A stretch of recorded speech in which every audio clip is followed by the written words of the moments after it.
Vice President Kamala Harris has confirmed to Americans really our biggest fear. I want you to listen. Now, this is on The View. You know, she's starting to do interviews now, but the interviews are in very unique places, I would say. So it's trouble when you go to The View and you get asked a simple question. Would you have done something differently than President Biden during the past 4 years? There is not a thing that comes to mind in terms of, and I've been a part of most of the decisions that have had impact. Yeah. Okay. Now, if not a thing comes to mind and you're owning the decisions that have an impact, so the big decisions, would you have maybe designed the Afghan withdrawal differently? Maybe you would have said, you know what, we're doing this too fast. We've got young troops on the ground trying to secure an airport.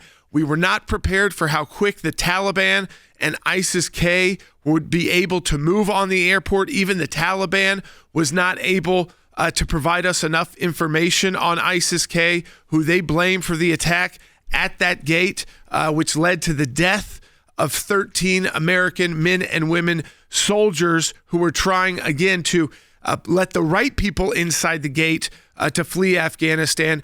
But we also know that because of that horrendous departure from Afghanistan that looked so poorly planned, not only did many of our allies and even Americans, remember in the first part of this, we had to start working on getting Americans home, but many of our allies in Afghanistan who we knew would be on the top kill list of the Taliban, they were left behind as well. I would change nothing. Didn't even say she would change like the approach to the issues. All she said was, well, I'm a different person. But I'm a different person who would have changed none of the policy means you're not so different at all if that's where your mind is. I want to remind you, so we talk about the withdrawal of Afghanistan as probably one of the lowest moments in the Biden administration. And not only did we lose 13 American troops, young troops, the scenes were so reminiscent of Vietnam and this kind of pushback. Remember, we thought we had months before the Taliban and other terrorist groups would be able to seize Kabul. So we thought we had a lot longer time to plan the evacuations. And of course, instead of it taking 30 days, Will, I think it took 3. Was it 3 days, right? The entire withdrawal took about a week, but the Taliban was there almost immediately. Yeah. And we saw the chaos that ensued. We saw the helicopters getting people out of the embassy, which they had even said, they even said, you're not going to see another Saigon. That was the words of the administration. And it was almost carbon copy imagery from that. But I think we should also play this from Kamala Harris because, you know, she doubled down on an earlier statement to some degree. This was with an interview with Dana Bash in 2021 during the withdrawal. You just made a really big decision. Afghanistan. Yes. Were you the last person in the room? Yes. And you feel comfortable? I do. And I'm going to add to that. This is a president who has an extraordinary amount of courage. So she said she was the last person in the room on the decision of the withdrawal, and she is comfortable with that. That's what she said while all of this was going on.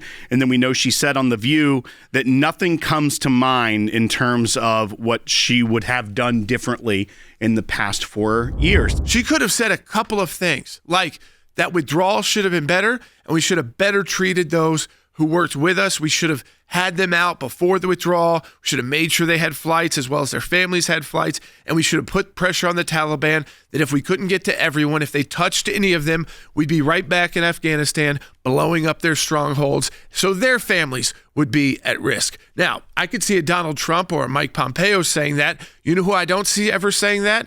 Kamala Harris or laughing and hopping Tim Walz. One of the first categories that we looked at, Jordan, was the border crisis and all of the things that Joe Biden and Kamala Harris have done. And, you know, Fox News did a report last month that as many as 7.2 million illegal border crossings have occurred since Biden became president. The number is sadly probably higher because that's just what they can statistically report that they've observed, whether it be gotaways or people that got in custody. But there are unknown numbers in that aren't accounted for in this number.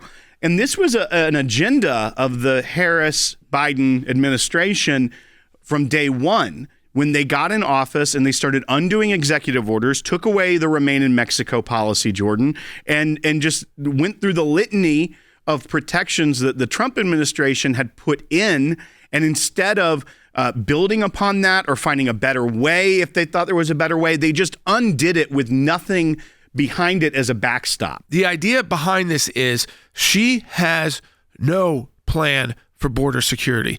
In fact, I believe her goal for border security doesn't exist. I think she is willing to trade the fentanyl for the illegal immigrants because long term, they believe that those illegal immigrants will in fact become legal Americans who will then owe their allegiance not just to the United States, but to the Democrat Party that they will remind them for the rest of their lives was the party that let them in the country even that when it was illegal for them to be there and ultimately got them their citizenship. So far, legislation like that, Will, has only happened one time in the 1980s, and it backfired for President Reagan.